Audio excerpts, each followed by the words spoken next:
grand prize. Let's get on into Draft 4 Game 1. I know stylistically these two teams have very different ideas behind their drafts. You can already see that, right? Doggos is receiving a lot of bans here. Felias has been hot banned 100% of the times against him. Draven coming in here as well, seeing yesterday how he had such an amazing performance on the pick. And on the other side, you can see Mojito as well with the jungle style. He's been able to accelerate for this tournament so far. It is the Kiana. He haven't won a Lee Sin yet, but it's also one of his signature pick to come out. Yeah, with the Kiana and the Lee Sin banned away, they are just trying to pinch Mojito's pool a little bit. I think Husha has been relatively quiet compared to what we usually expect from him, what we saw from him in the PCS. I agree with you, because to me, honestly, he's been a bit underwhelming coming into this tournament so far. Husha seemed like someone who was able to challenge River on PSG, and it seemed like it was going to be a very pivotal jungle matchup for this guy to bring out in this tournament. But as you said yourself, so far he's not been able to leave his mark.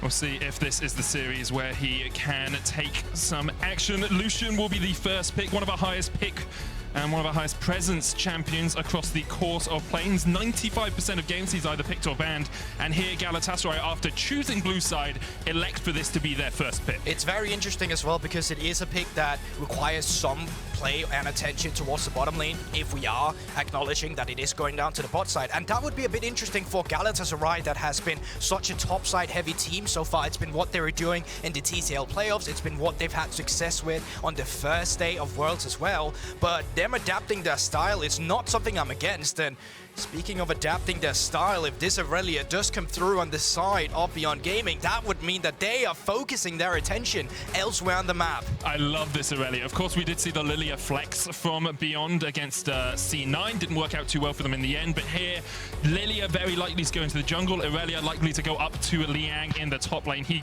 is consistently that sort of damage threat in the top lane for BYG in the PCS, and the question is, can he put this team on his back once again? Galatasaray, though, they found another jungler that is strong, that is AD, that can assassinate, and that is the Talon here for Mojito. Yeah, so far Mojito as a jungler has won 2 games here at Worlds. One game was on Kiana, the other game was on the Talon, and I think it's a great champion for a guy like Mojito in the past, that was more like a guy that outperformed the enemy jungler in terms of experience and in terms of gold by stealing away the camps. But with a pick like Talon, you're allowed to acknowledge and show your mechanics at the same time while moving around so fast on the map to actually help out your lanes. And to solidify the last mid laner here, it's going to be Zoe for Balulu, and having a mid laner with priority in the early game is going to be so pivotal for this series in terms of where they want to lead their resources.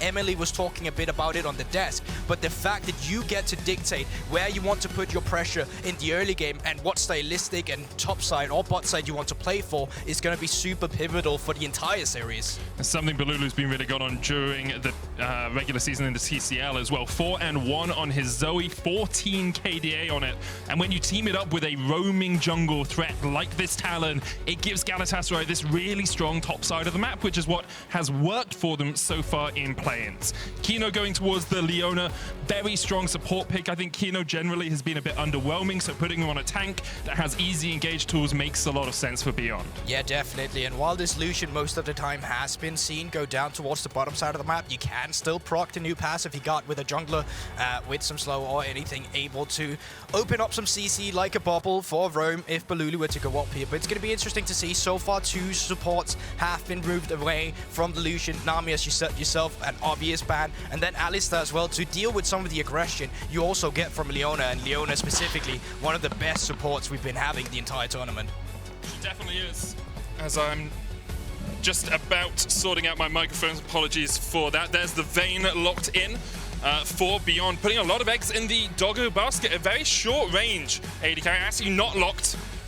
Being baited slightly by the overlay there. Looks like Vayne was just hovered. Kai'Sa will be locked in at the end. Actually something we saw Doggo have a very good performance on at MSI with PSG. Yeah, it's something we talked about as an AD carry as well. One of these champions that kind of fell out the meta, since you don't really have this sort of backline dive that we used to have when Nocturne was in the meta and it was all about dogpiling. But now when you already have the Aurelia, that's going to be a problem for the enemy to deal with. Having that Leona to facilitate and engage, getting that extra AD carry to dive in on the backline won't be all too bad if you're able to accelerate your lead, which Doggo quite frankly has been in every game he's got so far, even though he was on the losing side. Beyond, once again, putting a lot of eggs in that doggo basket. Of course, having the Aurelio alongside, it does give you some more dive threat. It's kind of reminiscent of these compositions we saw throughout summer, where you had like Nocturne and Kai'Sa who would dive onto the backline. This ability to assassinate the enemy. We'll see how Beyond are able to utilize it in this game. But on the other side, Crazy's gone up towards his cannon, played it last time these two teams met, and was dominant on that pick. Yeah, I already like the quick adaptation that's coming through from the last picks of Galatasaray. The Braum, super nice into Aurelia that likes to get into your face. If you can just auto-attack her once and all of a sudden have your teammate stun her up, can be a super easy target to blow up if you are able to Remnants all that damage down. And then obviously you have the cannon. If you have an enemy team composition that wants to dive into you, you're not relying on a flank. You can just have a zoning cannon ultimate or just stand on top of your carries and wait for the enemy to come into you. And come into you, there's a lot of that. You have the Yone, you have the Aurelia, the Lilia to facilitate some sleep, and obviously the Kai'Sa and Leona for that backline dive. So Beyond Gaming, with a team composition that's very reliant on their solo laners, which is something I did not expect coming into this one, but I'm loving it because if you are able to challenge Galatasaray and their solo laners, then you're able to challenge them on their strongest win conditions. This is the debate that we had before this game really started. Galatasaray so often a team that plays around mid, jungle into top. You know, get that top side of the map ahead, leave bot side a little bit on an island. Whereas Beyond have always been focused on, well, if we can keep it sort of an even keel in the early game, get Doggo ahead, he will then carry the game for us. Here it feels like Beyond put a lot more impetus on that top side of the map, as you say, with the Aurelia, with the Yone. I will say, it's only the second time we have seen the Yone picked here by Mawan in the mid lane. Played against C9 as well. They did end up losing that game, but I think some people would say Galatasaray and C9 are slightly different caliber of opposition. Yeah, definitely agree on that one. And it also goes back to what we talked about. You know, Beyond Gaming coming from PCS, they look like an entire different team to what actually showed up here at the first stages of play-ins. Did not look like the team that was challenging PSG. Just quite frankly, looked like Doggo Esports. Like that was what we saw come out from Beyond Gaming. Galatasaray as well, a team that Emily was talking about that came in with actually some sort of weak early game from what they had in TCL. They weren't very proactive. Then all of a sudden, first stages of play-ins, they started to be proactive. And you need that as well with a talent like this now that you're drafted for yourself that has Ignite in the jungle to try and shut down the top side of the map. Because if this game snowballs in favor of Beyond Gaming, not only are the champions super scary once they get early shield bows in, Galatasaray as a team and stylistically does not perform well when they don't have a lead at 15 or 20 minutes. Yeah, Galatasaray tend to lose games when they're behind, even if it's only a small amount of gold. And consistently in the TCL, they were ahead 19-1 in gold leads. That was their win-loss across the course of the regular season. Here we see nothing too inventive from either team to start us off. A couple of wards being placed down, but really just to get a small semblance of vision more than anything else. It looks like junglers might be starting on the same side of the map. Zerxing and Alive could look just to start in the lane here to get that early level 2. Yeah, really, to no surprise at all, I think. Obviously, the top laners are going to be making their way up towards the top side when you have a lane that's so easily snowballable as the Aurelia into the cannon. And a lot of pressure is going to be on Crazy as well. In the past, in TCL, he is a laner that has had a lot of forward percentage to the point where he's really good at getting an individual lead for himself, but also to the point where we've seen him get caught out a lot because he is making some ego plays. He is making some skill checks on his opponent to see how well they actually are doing. And that's something that can be punished by ganks. With Husha pathing up towards that top side, that is definitely a possibility for Beyond. Early on though, both junglers just looking for that first full clear. Looks like Husha has the slight advantage. Lilia, of course, strong AoE, a very good clearer through the jungle, and with all that extra movement speed can work her way through these camps pretty quickly. But also just taking stock at it so far, it seems like it's the Galatasaray laners that are building up these slow stacked waves and, you know, having a talent that can move up to the top side of the map fairly quickly. I'm not saying they're going to go for a dive just yet, because the Lilia is pathing up here and they should have the intel on that. But I'm saying that if there is a Scuttle Crab that they want to fight for in the early game, so far it just looked like Galatasaray would have the lead on that, with now Mojito making his way up here as well. I mean, all three lanes are pushed in for Galatasaray, kind of to be expected in the cannon to Aurelia. here because you have range advantage. Zoe into Yone as well, you have the range advantage. And even in the bottom lane, well, Lucian can sling out twice as many bullets as Kai'Sa can. Kai'Sa's Q nerf actually really cost her in terms of her early lane clear. So all lanes pushed in for Galatasaray does give Mojito roam of the map. He can do whatever he wants, but usually what he does with this is he goes in and steals away jungle camps. He doesn't always go for early kills, early assists. Moreover, he tries to put his enemy jungler behind. Exactly, and with how fast the Talon is clearing right now, you can see he's doing the the Grump and the blue buff at the same time. He could be looking to move into... Wait, what happened with the blue buff? Okay, he just decided to skip it and go to the Scuttle immediately to make sure that Husha was not going to be able to contest it, and now he's going to continue skipping it seems, and just move down to the bottom side or look around the mid lane for any potential engage. Well, the big thing with this is skipping that gives him time to get this double Scuttle, right? Lilia has backed off, but they don't know the fact that Husha's decided to back away. You saw actually Zergsting walked up into the bottom side river to track if Husha was on this Scuttle Crab, and because Mojito skipped his blue, he made sure he got that top side Scuttle Crab before Husha could get there, and now he gets the bottom side Scuttle Crab as well, and his blue's still up. You go back, that's like the chicken nuggets you left in the freezer, right? You know they're there, you can come, you can fry them up, and you're going to get them in the end. I don't know about you, but I like that fresh chicken nugget instead of the reheated one. Hey, look, we're not all posh lads like you, okay? I can't get all these posh chicken nuggets that are fresh. I'm a frozen chicken nugget man, right? That's fair. But with that, you know, he can still full clear the entire top side now. So the thing is, you're on this talent right now where you haven't got off a reset yet. Oh my god. Crazy just kills him here. Flash auto? Oh, he didn't quite have the damage. Liang will back away, did have to burn his flash for it. Crazy decided not to expend the flash of his own, but because of that wave state, he can just back away, and that's going to, I believe, push back in towards him. But this is the Crazy we know from the TCL as well. You spot the Lilia down towards the bottom side of the map, and all of a sudden he just wants to excel that pressure that he has in this lane. He still has the TP, and he is going to respond to Liang. But yeah, he could have flashed for that on the tower. Didn't feel like risking it, but that potentially could have been the first spot. But moving on to the two junglers with the point now, Mojito, because he haven't backed, he's actually at a deficit. So if any skirmishes were to arise around these jungler, if they have the intel that Mojito did in fact not do his blue buff yet, then you can actually skirmish around it with. You can see Maoan now, he's building up a mid lane that can be stacked in. You can have the Lilia now move on towards the blue buff, and you have Liang that just pushed in topside a little bit to back you up if you want to invade on the blue buff. We'll see if Husha decides that's where he wants to put his focus, instead going up towards the Krugs. And we kind of got a little bit of a flashback to Crazy on day one there when they played against Beyond. Now, he did get a lot of attention from Mojito and Balulu in the early game, but it was against PK that Crazy really developed a lead for Galatasaray, and it's why we were actually so happy to see them succeed on the first couple of days, was because they were utilizing the fact that they had this strong top laner. Exactly, because for a lot of analysts, when they came into Galatasaray, they thought they were going to be one of the weaker teams, because the entire meta of League of Legends for so long has been, if you're not proactive, you're just going to get outrun and outstomped by your opponent. But what Galatasaray did is that they actually came in with this adaptation. And now I wonder, with top lane being stacked up here, with Mojito finally making his way up there, are they going to go for some accelerated play soon to try and invade some camp respawners, or are they just going to keep it slow? Because remember, Medic, this has been the Galatasaray style for so long as well. Yes, they can be proactive, but they're also feeling insanely comfortable by just taking it extremely slow. Yeah, look at how many pings are going down on Mojito right now. They know that he's in that area of the map. He's going to jump across the ward, has the Oracle sticking away. Husha waiting in the wings, not yet level 6. Liang dives forward. There's a slicing mash from TP coming in as the Shadow Assault is being used, and Liang is dead before anyone can respond. Maoan with the TP coming in, Swell Seed used. There's the Fate, Tempered Fate. We'll be able to get a kill off the back of it.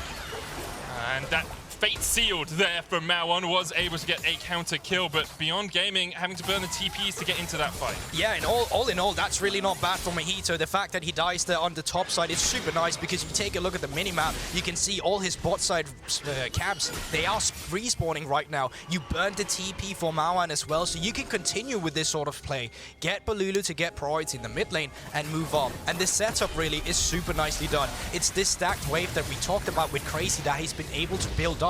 The fact that Mojito can just come in for the dive immediately with no flash on the Aurelia, super nice. Balulu does get here a little bit later, but he doesn't have to expend a TP. And he gets to take away Husha's flash as well. So all in all, from a summoner spell perspective, super nicely done by Galatasaray. There's still 1,000 gold lead here as they look for Maoan in the mid lane. Doesn't have the TP, of course, because he used it earlier. So Mojito, whatever chip damage he can get down here is strong, because there's a big wave pushing in. Maoan now has to decide, do I defend this underneath the tower, or do I respect the fact that Talon could be mage? He's going to go for the defense. unbinds his soul, then rebinds it as he goes back. And for the moment, Balulu will just look to chip away with these minions on the turret. 1,000 gold lead. It's gone down to about 700 or so now for Galatasaray, but they are still in the advantage in this game. Yeah, but you get some breathing room now. You need to clear the bot side of the map right now. You can see Husha clearing out his blue buff, while Mojito is clearing down his bot side as well. But Riftel has been spawned on the map now, and with the crazy amount of strength that Galatasaray has been able to utilize on the top side of the map, it would not surprise me to see them continue with this pressure up here to see how fast they could extend this gold lead by getting the first Rift Herald in a bit. Then you can see how tough it is for Beyond Gaming. They basically have priority in no lanes whatsoever.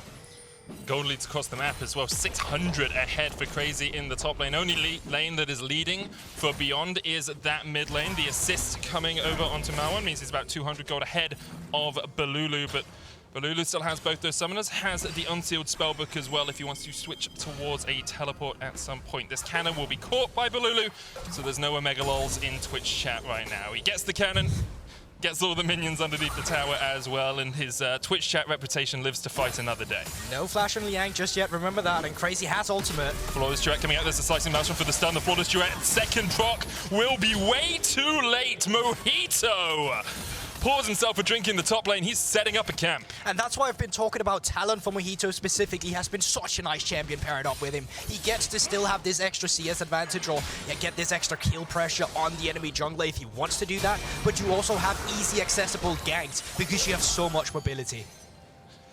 You do see a nice little trade there from Marwan in the mid lane. It's a cool interaction between the Soul Unbound and Zoe Sleep. As you travel back with your soul, you can cancel the sleep, so Marwan there eats the bubble. It's like, okay, well, I'll just go back to my soul and I will be fine. And they look for the trade. Stolen away. There's the Swell Seed going out as well with the lilting lullaby. And Mojito has his camp stolen and his life taken away. Even then, going for that Rift Herald could be a bit greedy just because of the fact that the death timers are so low. Liang would be able to make it back into the fight. They did not have ultimate on Mojito or Crazy either. So if you ended up in a fight, well, you would just lose it regardless. But the fact that Husha gets in there, finally gets Rift Herald for himself, and all in all, 2 kills. This is great if you're Beyond fan, because Husha has been one of the critical points of Beyond Gaming in the past, but haven't been able to accelerate his leads in play-in so far. And you can see looking across the map, early. It's very early gold drink, as you say, for Mojito. Husha deciding to go for the Predator plated steel caps first, so otherwise I think Husha would be at the same sort of point in terms of itemization.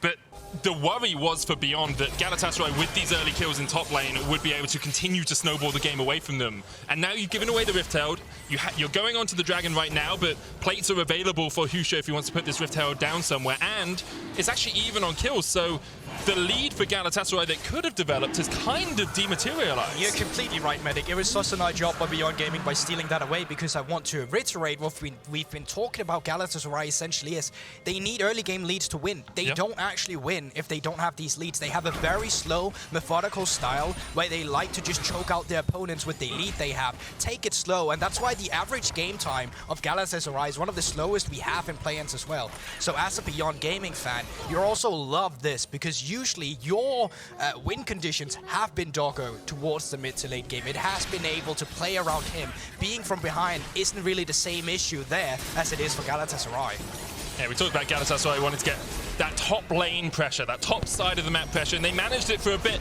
and then it started to crumble a little bit. And now with the Rift Herald going down in the mid lane, you can see Marwan just trading onto Mojito here. Rift Herald's going to charge in. They won't get all the plates still. 2 remaining on that mid lane tower.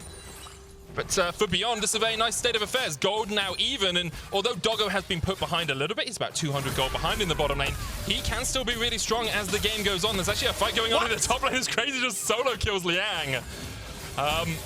Okay, Liang, I mean, I guess he didn't get any of the kills from the fights that happened earlier, so he's a lot weaker than he thinks. Yeah, not only that, I was about to say that Beyond Gaming had actually done a really good job at keeping some defensive vision for Liang up towards the top side of the map. You can see there's 2 pink wards in the river, so if Balulu were to roam, well, then they would have the intel. But, I mean, that just doesn't matter when Liang gets solo killed by Crazy.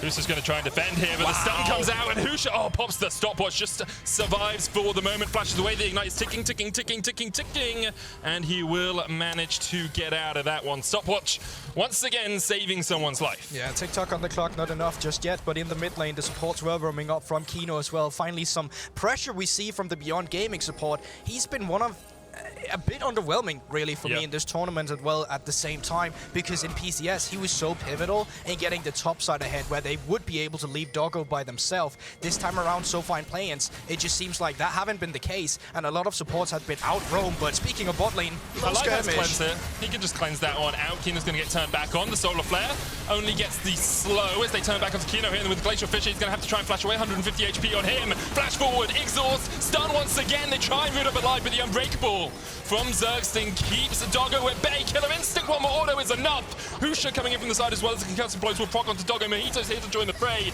Lilting Lullaby available for Husha. He will put alive to sleep and then make him not alive anymore. Mojito a little bit too late for the play. Yeah, not only that, alive feeling a bit too confident, dashing forward in that exchange. And Doggo, once again, despite his support going down, feeling so confident and continuing with the 1v2 before Husha finally shows up. So Beyond Gaming, although they are taking blows, they are not out just yet.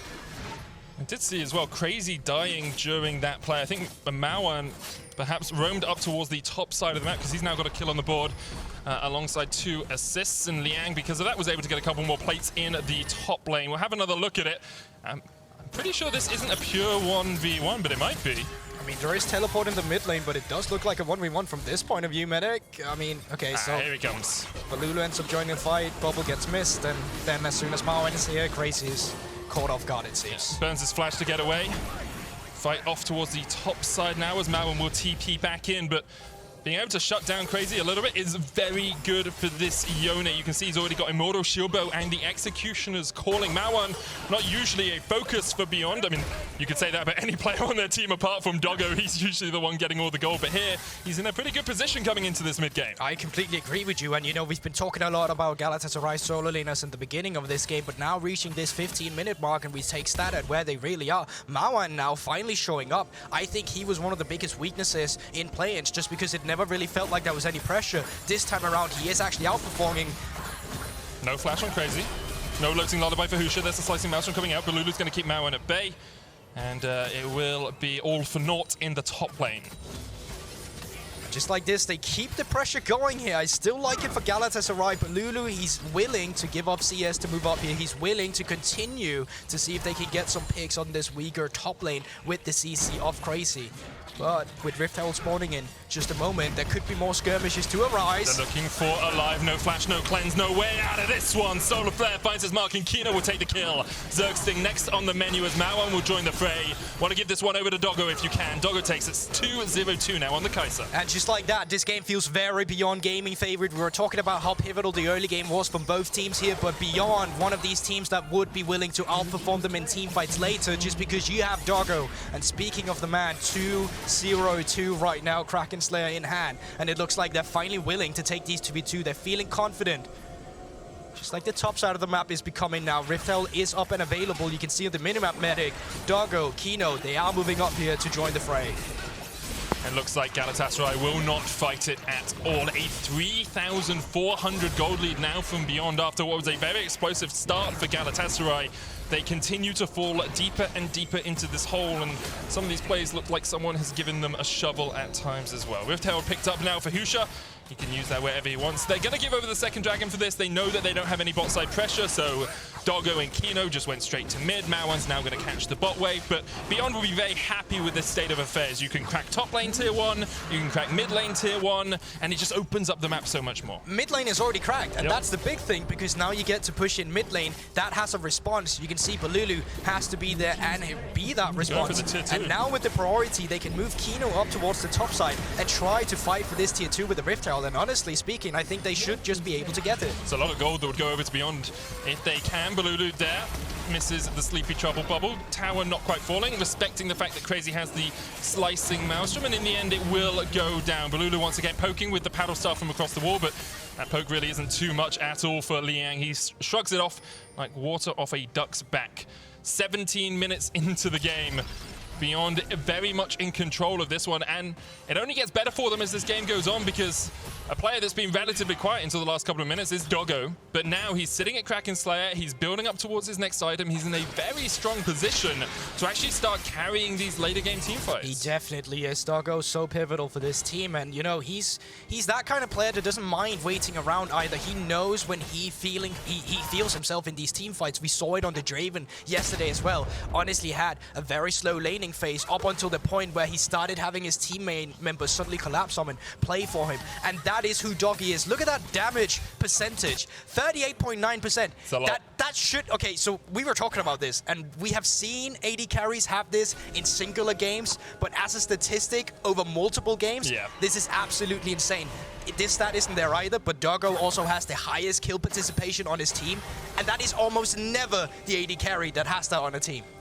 It's just, Beyond put so many resources into this guy, and usually their playstyle is play through him. This game, that hasn't been the case. It's been play through Husha, play through Liang, kind of reacting to the fact that Crazy and Mahita were able to get Galatasaray ahead in the early game, but as we get towards the team fighting portion, Galatasaray very much on the losing end of these trades so far. They're now pushing 4 members strong in the mid lane. Mahito just off towards the side as Beyond try and defend with 3. They don't have the best wave clear as a squad unless they can get up into that minion wave. And with Mauen and Liang on side lanes, you can see Galatasaray are trying to make something happen here in the mid lane. They have time to do this. They're waiting for the lanes to be pushed in, and then they can collect them afterwards. But so far, they are actually not responding. And because of this, Mauen's just able to accelerate that pressure down in the bot side that you were talking about. And it's going to continue like this. Either, as Galatasaray, you have to be willing to commit to a play on one of these side lane, catch one guy out when he's weak, or else you have to commit to some of these fights. And you don't want to do that at the tier 1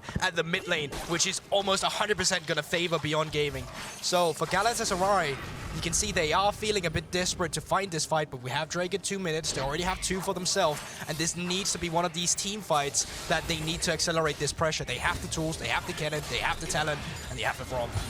It really feels like that's the one saving grace, right? You have these 2 dragons, you can make sure that Beyond fight you for the 3rd, and then you have a strong composition to at least assassinate 1 player on the enemy team. The issue is, it's not just 1 threat on the enemy team. And alongside that, even if you say, we want to kill Doggo, he has Killer Instinct, he has Cleanse, he has Flash, he has not only shields, but also repositioning tools when the fight breaks out. And that's also one of the things I love about Beyond Gaming in this draft, is that Doggo is no longer just your only concern. Mauen, for the first time, I feel like in this tournament, is a real threat. Husha on the Lilia, 3-0. 2 items, building towards the 3rd. He's going to be so easy accessible in setting up the plays, really, when people come diving into you. And then I love the adaptation by Kino of grabbing an exhaust, because he knows that the backline threat of a cannon or the Talon is going to be nullified by this, and that's super important once we get to the team fight stages.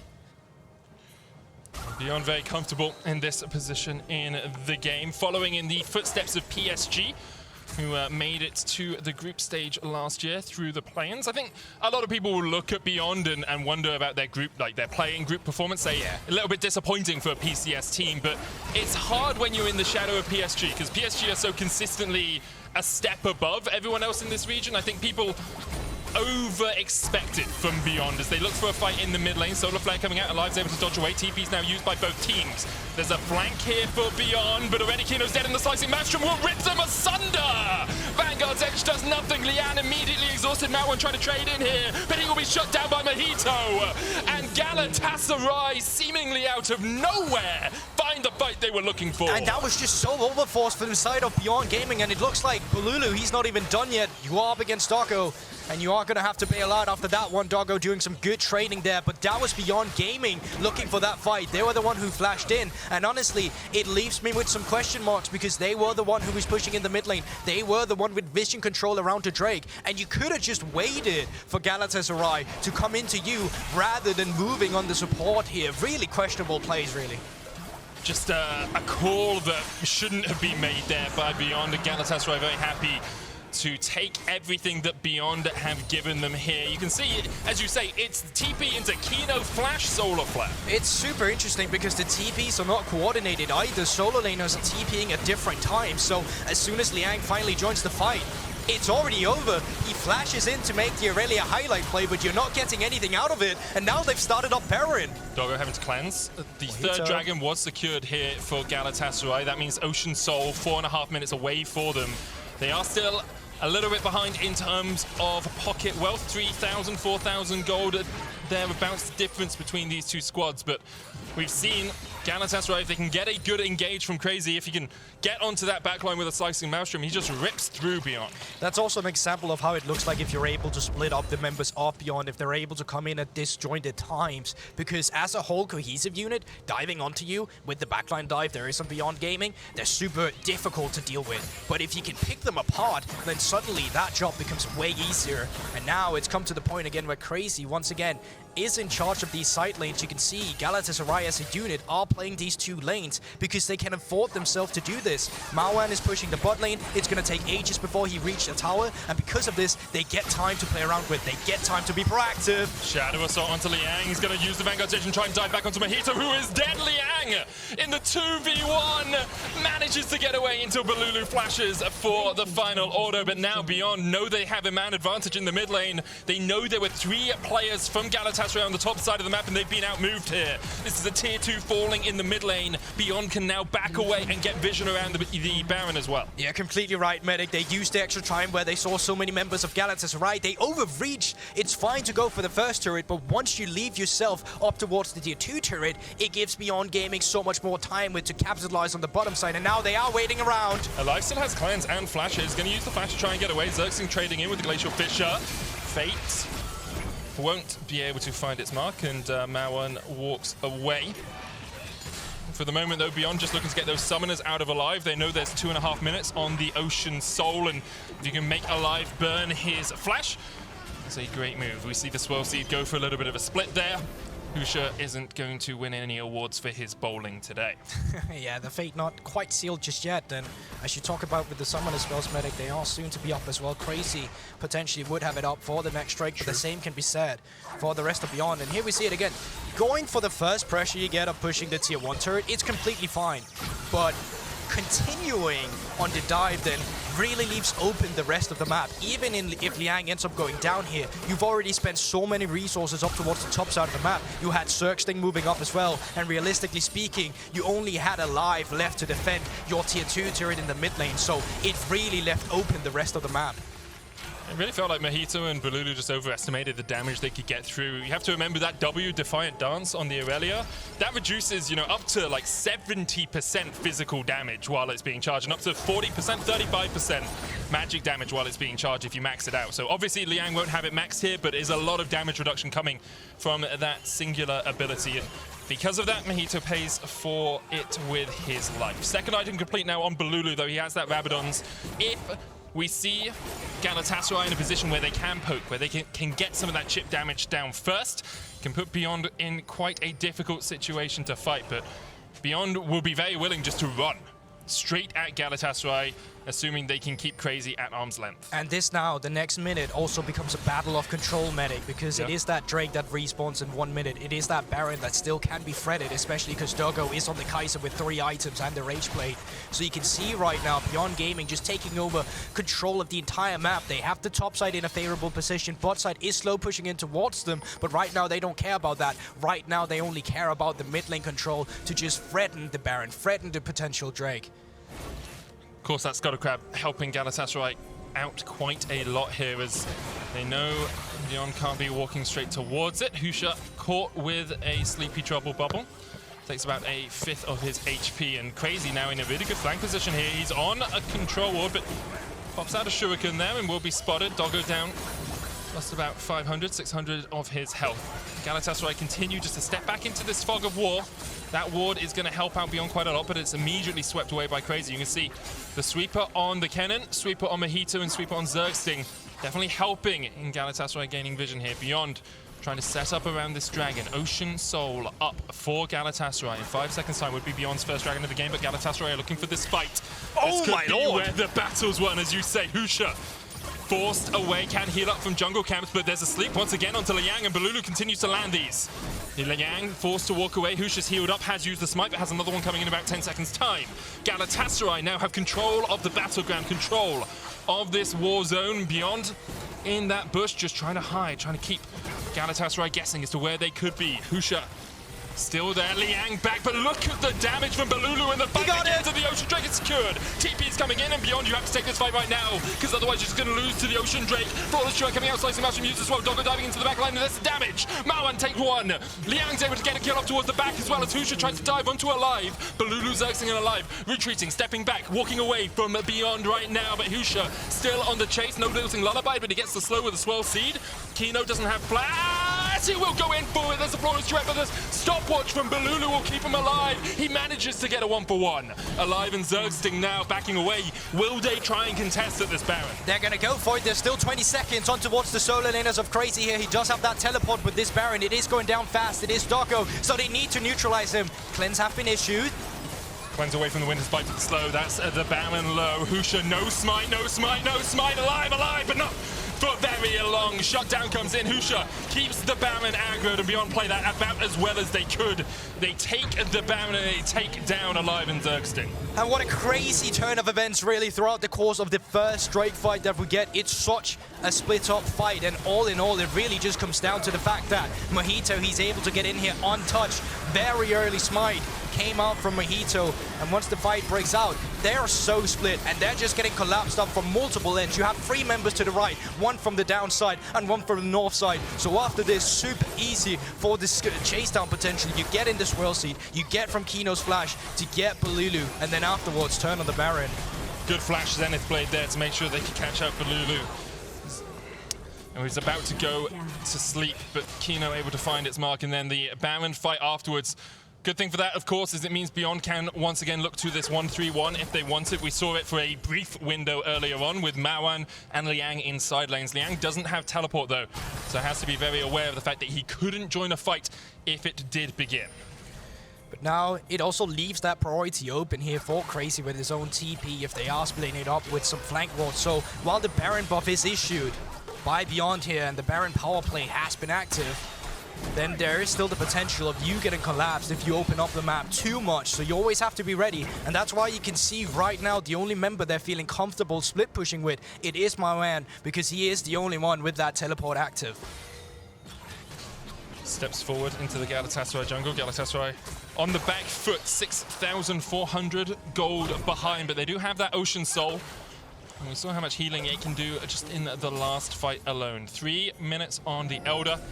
Feels like once again we will see a war at that Dragon Pit. Beyond trying to get the waves pushing in at the same time. 2 Baron buffs on them. Sleep's gonna land there, but counter sleep used. Losing Lullaby there, expended by Husha to make sure that Balulu couldn't actually get any more damage down. Mawan will continue to push in this bot wave, but has to be cautious, has to be careful, because Mojito and Crazy are on their way. The rest of Beyond on their way as well. It looks like Mawan wants to trade this one in. Doesn't get much more than a bit of chip damage on that tower. Yeah, but he's doing a good job at just accelerating the push in by himself while you have multiple members moving back and forth here. So they're trying to get control of the jungle, but you always have to be wary of that one guy. Balulu with the bubbles and the paddle stars. He's just saving grace for Galatasaray right now. Oh, and his 3rd time representing Turkey at an international competition. Balulu continues to show just why he has been at the top of this region so many times before. 3rd time with 3 different teams as well. It was on super impressive. Fenerbahce, Supermassive, and now on Galatasaray. It was actually part of the Supermassive team that took down Mad Lions in this very match last year. Be looking to make it one step further. Last time they were knocked out in the 2nd round of playoffs in the play-in stage. This time, of course, Balulu will be looking to pilot this squad to the group stage. Yeah, hopefully it doesn't go as last time. Win this match and then get knocked out before you have your groups coming in. Yep. But this will for sure go down to a Baron fight or an Elder Drake. That's going to be spawning in 2 minutes. No team is willing to pull that trigger and just go for the backline dive just yet. And therefore, once again, controls become pivotal for Beyond Gaming. It's setting yourself up for success. It's setting yourself up for that team fight. Make sure Crazy can't come in from a flank and collapse on them, as you saw around the Drake pit earlier for Galatasaray. Finding these bubbles with Balulu, having Mojito to dogpile onto them and go invisible and just make his way out. Pivotal for you as well. So there are win conditions for both teams right now, but in terms of ease of execution, make no mistakes, Beyond Gaming, they are in control. You can see that they're the ones pushing these waves in. It's Galatasaray catching them predominantly towards where their own tier 2s would usually stand. All the waves in a little bit of a tricky position because Galatasaray don't really have the vision here either. You can see they're stepping in, they're clearing out control wards, but you have to do this as a multi-man squad. You can't just go by yourself. Be like, okay, I'll clear out bot wave, I'll push in, I'll get control wards for myself. No, you need a couple of people there because if Beyond were just waiting in a bush, you'd have no knowledge of it. 50 seconds though on the Eldo now. Beyond will do exactly the same, but in the opposite direction. They step in as a 4-man. Liang with the TP can join this fight if he needs. Kino's going to hex flash across the wall, and you can see Galatasaray. That one ward in the Dragon Pit may be their savior, and it may be Beyond's undoing. But they do still have pink wards ready to be deployed for Kino here. They can still clear out the pit. There's no need to do just yet. You can't just wait till it respawns. All you need to take control of right now is this red side jungle. Make sure that the ground that Galatasaray has to cover before entering, it's so big, but oh my god. And that is your saving grace once again. That is what you're counting on as a Galatasaray fan. Finding that paddle star, finding these bottles before the fight break out. That is what you're looking for. Balulu just so strong at this point. Void Staff, Ludens, Rabadons, topping the charts in terms of damage, I am sure. Beyond, though, do have a lot of lifesteal, a lot of health regeneration on their side, even if they haven't been able to pick up any of those Ocean Drakes. And they will start the Baron. They spot Zergstin. They do not know that Mojito is here. They put a couple of wards in the back of the pit, and Balulu's going to continue to put the paddle stars out. Didn't jump across the wall. Here goes Mojito. Shadow Assault in. Glacial Fissure used as well to Dragon reset. They got it! Oh, Balulu! You absolute madman! I can't believe Balulu secures it for his team. Elder now on Galatasaray, and take a bow, Balulu. And that is so pivotal because 20 seconds, Medic. Then you have the Baron respawning. Yes, you're missing your jungler, but in those 40 seconds, he's going to be joining you. He's going to be coring the rift to make it up here as soon as possible. And all of a sudden, this game has swung once again. You have the Ocean Soul. You have the Elder Drake. And now you just need the Baron buff to try and put the finishing touches onto this game. So I wonder, Beyond, are you feeling you should just start it up before Mojito can join the fight? And I think that is going to be the call. Going to kick it off. 11,000 HP on that Baron. Zergstin's going to face check into Kino. They don't have vision on this. 12 Seed goes wide.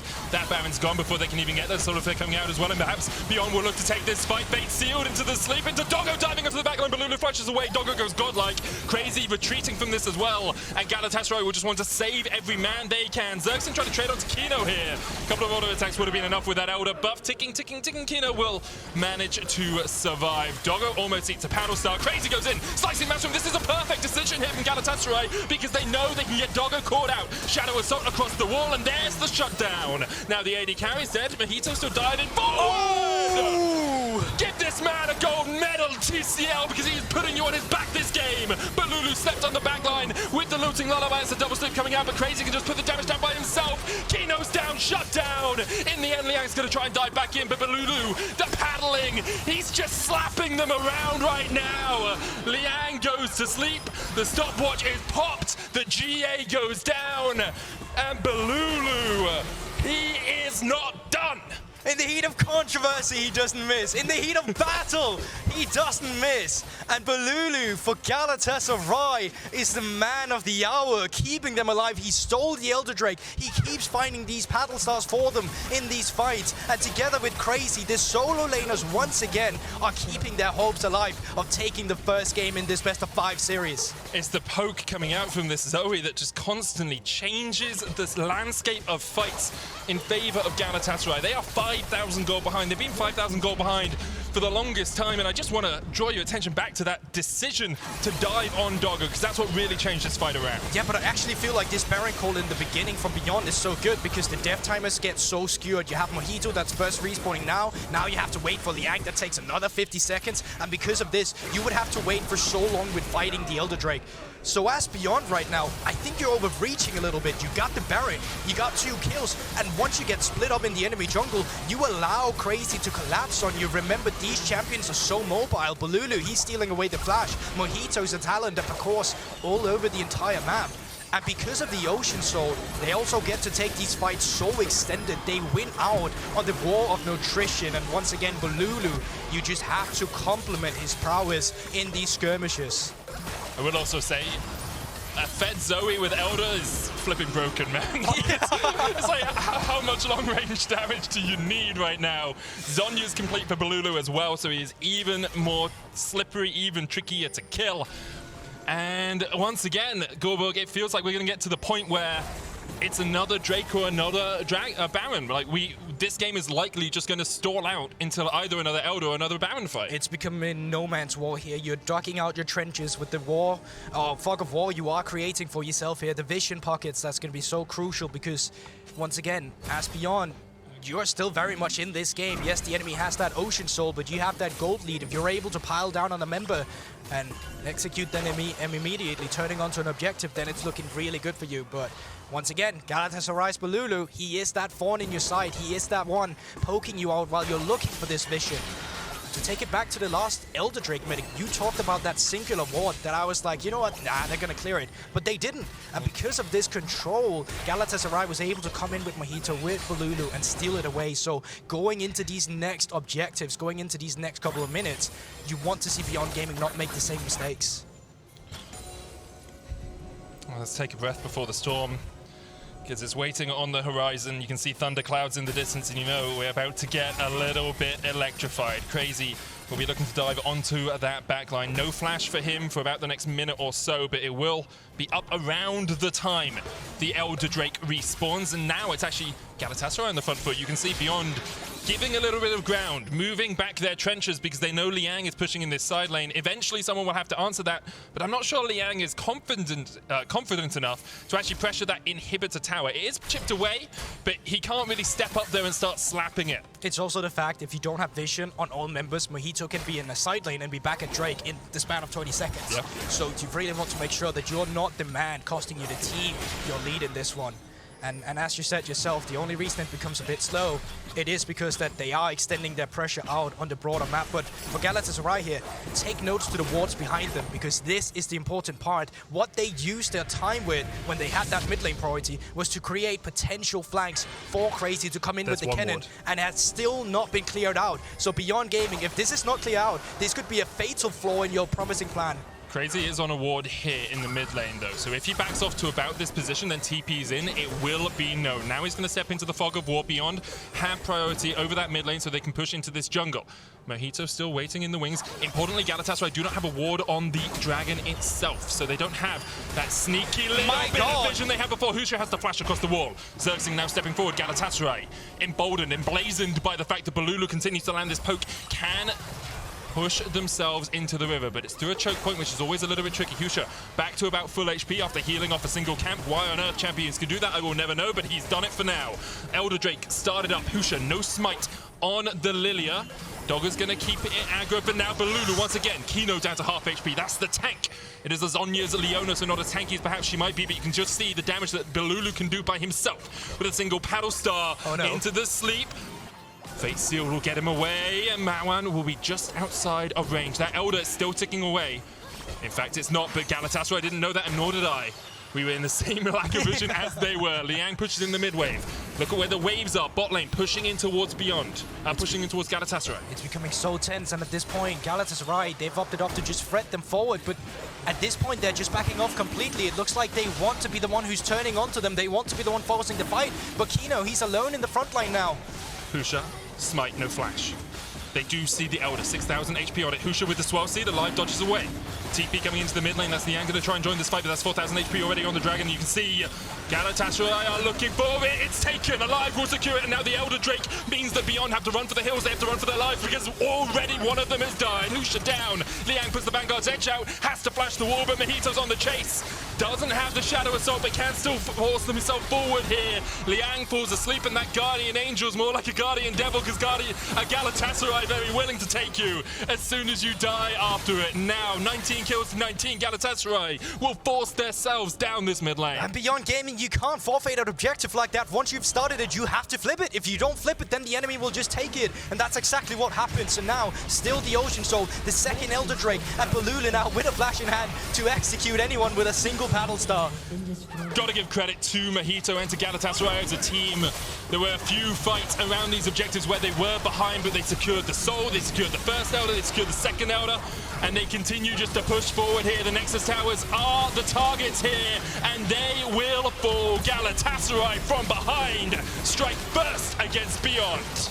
And this is the adaptation we want for both teams here. They came in exceeding the expectations. Beyond Gaming actually have champions to play for in the top side, leading Doggo to come in as the Kaiser later, but it worked out them for so long in the mid game until they were no longer able to keep their ground. And for Beyond, it's the objective setup. It's the fact that it wasn't really ever in their favor. And then Balulu on that Zoe, how he were able to claw his team back into the game with his singular play. It's absolutely incredible, and it sets a good foundation for this best of 5. It really does, and I think Beyond will be looking at it and being like, well, a single smite here, a single fight here, we would have won that game. It would have been over and done if they didn't have Ocean Soul, if they didn't have the first Elder, if they didn't have the second Elder. We could have taken that fight. It definitely sets us up for what is likely to be a very exciting series for the rest of the day. Of course, not our only series of today, because we have